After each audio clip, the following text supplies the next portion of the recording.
gestures or anything, please? All right, so are there any people in the audience who are here as support for someone? All right, so here's the rule, and I want you all to listen to me very carefully. If you try to communicate with an inmate in the box. Whoa, hold up. The judge isn't playing around. Notice how she sets the tone immediately? This is about security. In courtrooms, even a simple hand gesture toward a defendant can be considered jury tampering or intimidation. Quick question. Do you think strict rules like this keep trials fair, or do they sometimes go too far? You will be told to leave this courtroom. You will not be welcomed back. Does everyone understand?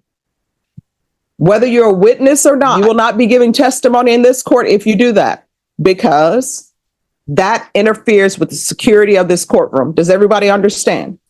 So anybody who's on this side who is not a defendant, I need you to move to this side, and the defendants on this side move to the left side, but nobody sit on the first row. Thank you. Any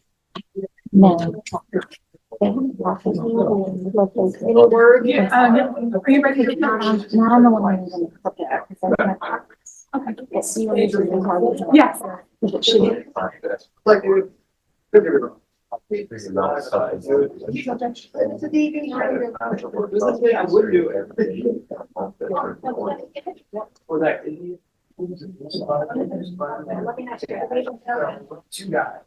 Well, that rubber band exploded.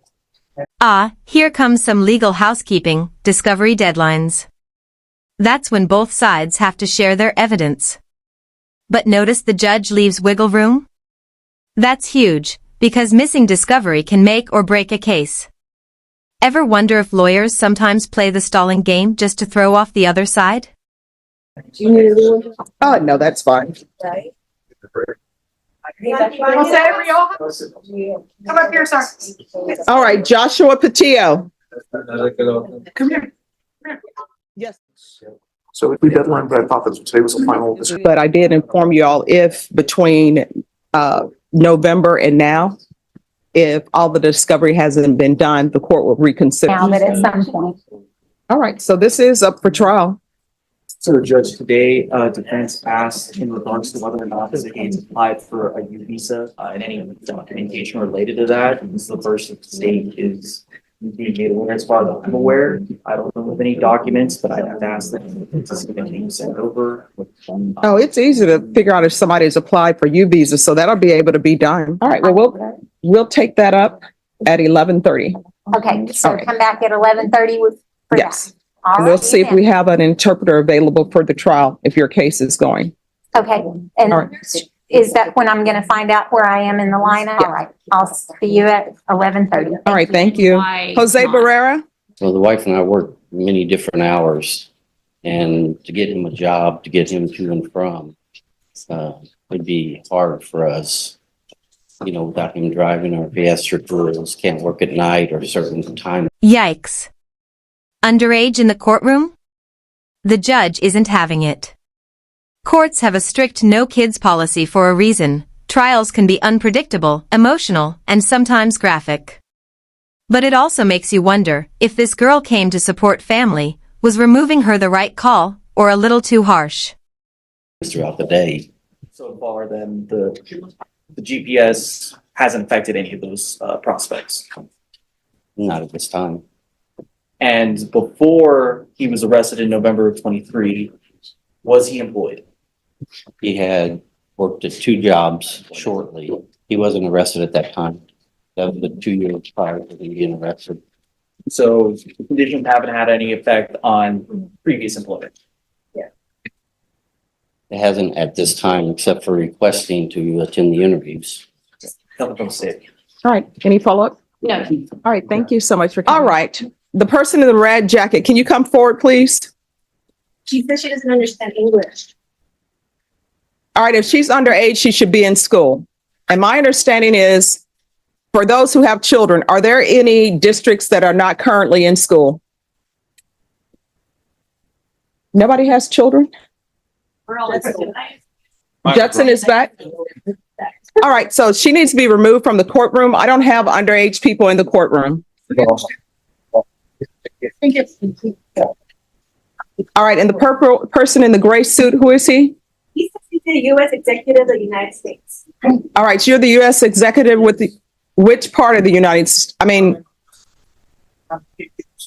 It's a prior. all right, so do you have documentation? All right, thank you so much. You're excused. You can step up.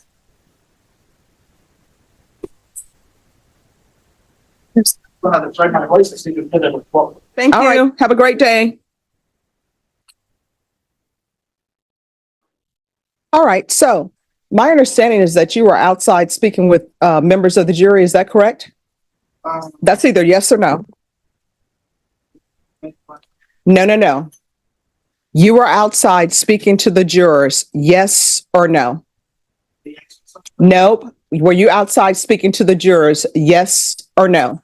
Put it between you, sir. It's getting me nervous. Yeah, between you. It's a difference between getting nervous.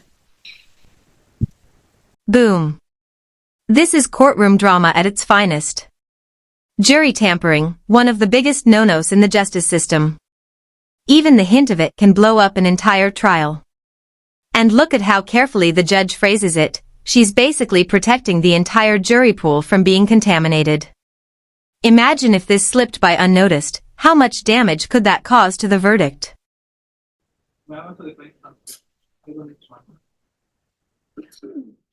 This is what's going to end up. All right. And what division? All right. Do you have documentation for that? Oh, what is your name? Spell that. First name? And last name? Yes. Spell it.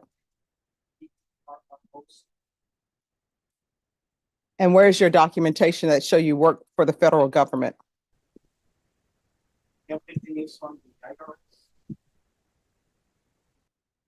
All right. So you are not allowed to be in this courthouse anymore. You do not have any business here. If you are not a witness, you are not allowed in this courthouse anymore. Do you understand? No. Do you understand? So do not come back into the courthouse. That means this courthouse. That means the courthouse next door. That is the historical courthouse. Do you understand? All right. All right. If you can see that he's escorted off the premises.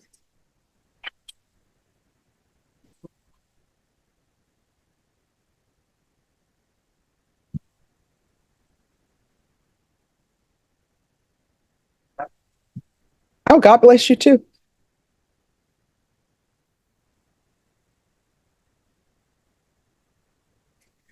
But personally, I don't feel comfortable with using this jury as the jury pool because I don't know what was said.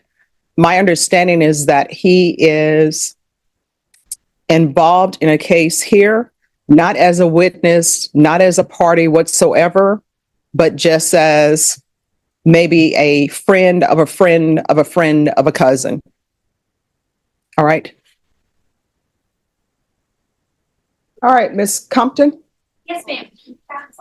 All right. And the other issue, you were not present, but you were number one for jury trial. However, the person who was here in the gray suit who said that he was with the U.S. government, he was. Mr. Mann. Yeah, he was speaking to the jurors in the hallway. So I don't feel comfortable with using the jury panel that we have. And Judge, I'm not quite sure how to handle him. I did talk to Daniel about him, and I did make a call before the holidays to the jail. He has been filing all sorts of stuff in this case. I don't know. Okay, pause. Did you catch that?